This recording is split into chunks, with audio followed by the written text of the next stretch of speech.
Hello, this is Adam, the car seat technician with Infant Toddler Youth and Car Seat Quickie. And in today's video, we're going to show you how to install the Britax One4Life all-in-one car seat. So this car seat can go rear facing, it can go front facing, and eventually it becomes a high back booster. In this video specifically, we're going to show you how to do a front facing installation.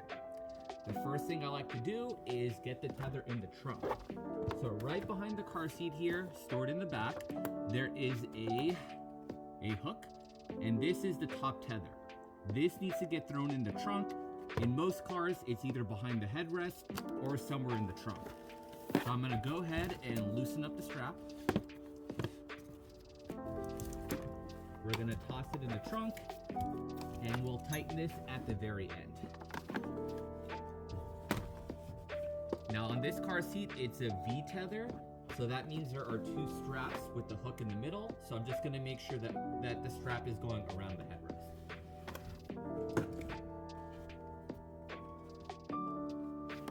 Okay.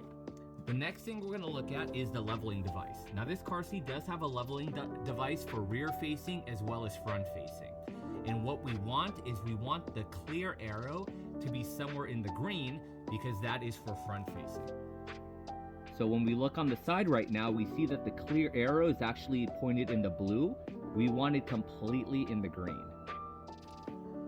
So the way to change the recline on the car seat, there is a red button near the bottom of the base, and there's actually a button on both sides of the car seat. You only have to push one of them. So I'm pushing the one on my side, I'm adjusting the tilt, and as I'm adjusting the tilt, the numbers on the bottom actually change. So I moved from level 4 to level 6, and now my arrow is completely in the green. The next thing I'm gonna do is open up the ClickTight device. The ClickTight device is how this car seat gets installed into your vehicle.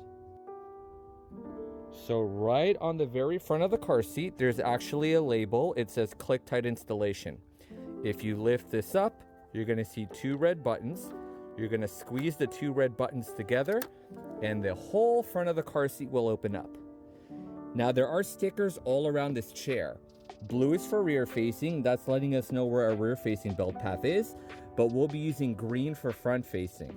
So our belt path is going to be through these windows here.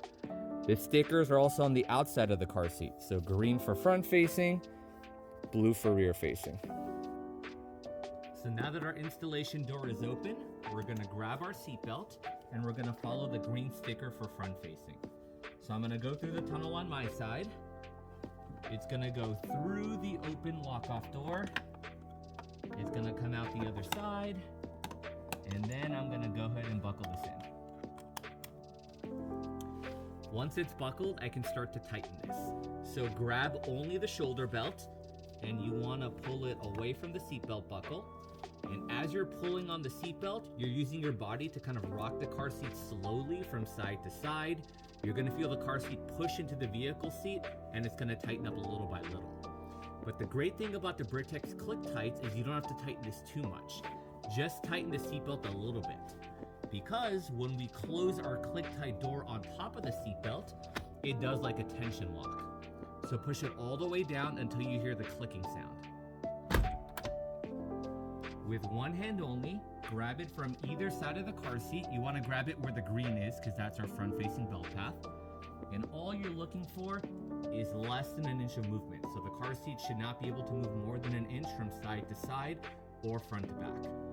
Then we're going to double check our recline window. The arrow is still in the green, so we know we're good to go. The last thing we have to do is connect our top tether. So remember, that was the strap we threw into the trunk at the very beginning, but right now it's time to connect it. Now in all cars it could be a little bit different, but if you're not sure where they are, some cars have this logo with the picture of a car seat, and right below it or underneath it, you're going to find a tether point. If you cannot find a tether in your car, always check the manual of your vehicle. It'll show you exactly where it is. So here's our top tether. We're going to attach it to the anchor point, and really the only thing you have to make sure of is that the flat part of the hook is facing out. You don't want to connect it where the hook part is facing out because that's not the right way. So always want to follow the manual so we know that everything is done correctly. Now that the tether is connected, all you have to do is pull on this one strap here. It's gonna tighten the tether, and you don't have to make it so tight where it's squeezing your vehicle seat. You just wanna try and get rid of as much of the loose slack as possible. So there we go. Your Britax One4Life car seat is now ready for your front-facing little one. Thanks for watching the video. Don't forget to follow, like, and subscribe to support the channel. See you next time.